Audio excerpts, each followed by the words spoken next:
नमस्कार मित्रों, आप सभी का हमारे चैनल पर स्वागत है। आज की इस विशेष कहानी में हम आपको नवरात्रि महापर्व से जुड़े कुछ ऐसे अद्भुत रहस्यों के बारे में बताएंगे जिन्हें आपने शायद ही कभी सुना हो। ये 9 दिन माता दुर्गा की आराधना के लिए बहुत महत्वपूर्ण होते हैं और इस वीडियो को देखने के बाद आपको नवरात्रि के व्रत और पूजा के सही मायने समझ में आएंगे। तो वीडियो को अंत तक जरूर देखें और अगर आपको हमारी कहानी पसंद आए तो हमारे चैनल को सब्सक्राइब करना न भूलें। तो प्रिय मित्रों बंधुओं, कहानी को प्रारंभ करते हैं।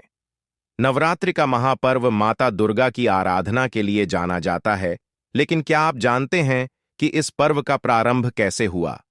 सदियों पहले, जब धरती पर अत्याचार और अधर्म का बोलबाला था, राक्षस महिषासुर ने देवताओं को पराजित कर स्वर्गलोक पर अपना अधिकार कर लिया था। सभी देवता भयभीत होकर भगवान विष्णु, शिव और ब्रह्मा के पास पहुंचे और उनसे सहायता की प्रार्थना की। तीनों देवताओं की शक्ति से माता दुर्गा का अवतार हुआ। माता ने 9 दिनों तक महिषासुर से युद्ध किया और 10वें दिन उसका वध कर दिया। तभी से नवरात्रि का पर्व मनाया जाने लगा, जो अधर्म पर धर्म की विजय का प्रतीक है। माता के इस 9 दिन के युद्ध ने हमें सिखाया कि जीवन में चाहे कितने ही कठिनाई क्यों ना आए, अगर हम सच्चे मन से देवी की आराधना करें तो वे हर संकट से हमारी रक्षा करती हैं। इस साल की शारदीय नवरात्रि का प्रारंभ 3 अक्टूबर से हो रहा है और 11 अक्टूबर को नवमी के साथ इसका समापन होगा। दशहरा 12 अक्टूबर को मनाया जाएगा। नवरात्रि के पहले दिन कलश स्थापना का विधान है और इस बार का शुभ मुहूर्त बहुत ही खास है। इंद्र योग और हस्त नक्षत्र का संयोग बन रहा है, जो इस पर्व को और भी शुभ बना रहा है। अगर आप इस समय में कलश स्थापना करते हैं और माता रानी की विधिपूर्वक पूजा करते हैं, तो आपके जीवन में सभी कष्टों का निवारण होगा और सुख समृद्धि का आगमन होगा। नवरात्रि का पर्व न केवल बाहरी शुद्धि का है, बल्कि यह आत्मा और मन की शुद्धि के लिए भी महत्वपूर्ण है। व्रत रखना केवल भूख और प्यास सहने का नाम नहीं है, बल्कि यह मन को संयमित और शांत रखने का भी एक माध्यम है। देवी दुर्गा के 9 रूप हमें जीवन में संयम, त्याग और धैर्य की शिक्षा देते हैं। नवरात्रि के व्रत से हम अपने भीतर की नकारात्मकता और क्रोध का त्याग करते हैं और अपने अंदर सकारात्मक ऊर्जा को आमंत्रित करते हैं। कहते हैं, जो व्यक्ति सच्चे मन से नवरात्रि का व्रत रखता है, उसके जीवन में माता रानी की कृपा सदैव बनी रहती है। नवरात्रि में व्रत के दौरान कुछ चीजों का सेवन करना निषिद्ध है, क्योंकि ये व्रत को अशुद्ध कर सकती है। सबसे पहले आपको अनाज जैसे गेहूं, मक्का, चावल और दालों का सेवन नहीं करना चाहिए। इनके बजाय आप साबूदाना, कुत्तू का आटा, सिंघाड़े का आटा आदि का सेवन कर सकते हैं। इसके अलावा प्याज और लहसुन का भी सेवन नहीं करना चाहिए, क्योंकि ये तामसिक भोजन की श्रेणी में आते हैं, जो मानसिक अशांति पैदा कर सकते हैं। बहुत से लोग व्रत के दौरान तला भुना भोजन करते हैं, लेकिन इससे शरीर में आलस्य और थकान आ जाती है, जिससे व्रत का मूल उद्देश्य विफल हो जाता है। इसलिए आपको हल्का और पौष्टिक भोजन करना चाहिए, ताकि आपका शरीर ऊर्जावान बना रहे और आपका मन शांति में रहे। नवरात्रि में देवी दुर्गा के 9 रूपों की पूजा का विशेष महत्व है। हर दिन देवी के एक विशेष रूप की आराधना की जाती है और हर रूप के लिए अलग अलग मंत्र और विधियां होती हैं।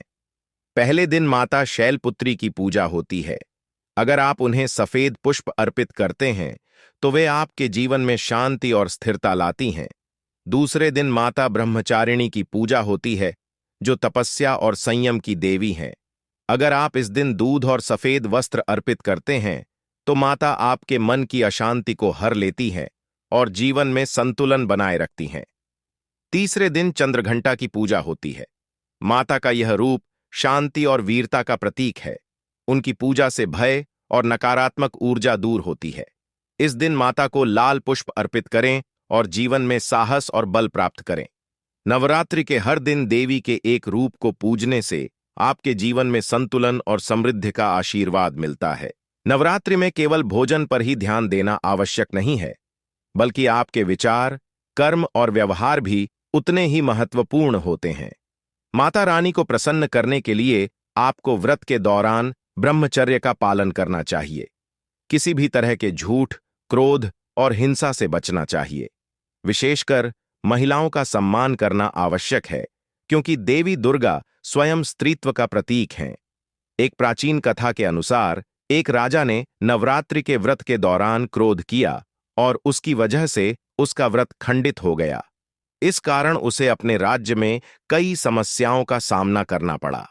देवी दुर्गा ने उसे स्वप्न में दर्शन देकर कहा कि जो भी व्यक्ति व्रत के दौरान अपने मन को शुद्ध नहीं रखता, उसका व्रत सफल नहीं होता।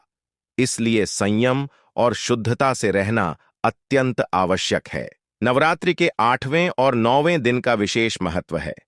अष्टमी के दिन कन्या पूजन किया जाता है।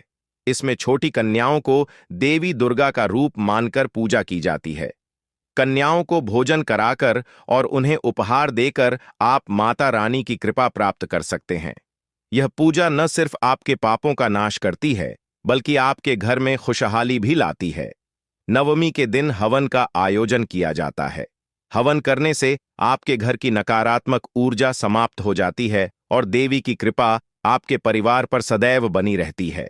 इस दिन विशेषकर गाय के घी से हवन करना शुभ माना जाता है, जिससे देवी दुर्गा प्रसन्न होती हैं और आपके जीवन के सभी संकट दूर करती हैं। मित्रों, अगर आप माता रानी का विशेष आशीर्वाद पाना चाहते हैं, तो नवरात्रि के इन 9 दिनों में प्रतिदिन इस मंत्र का जाप जरूर करें। ओम ह्रीं क्लीं चामुंडायै विच्छे।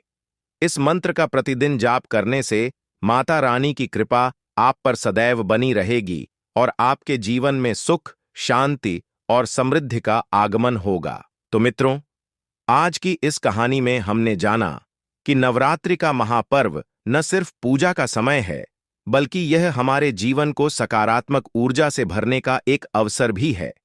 अगर आप इस नवरात्रि में इन खास उपायों और विधियों का पालन करते हैं, तो माता रानी की कृपा आपके जीवन में निश्चित रूप से बरसेगी। अगर आपको यह वीडियो पसंद आया हो, तो इसे लाइक करें और हमारे चैनल को सब्सक्राइब करना न भूलें।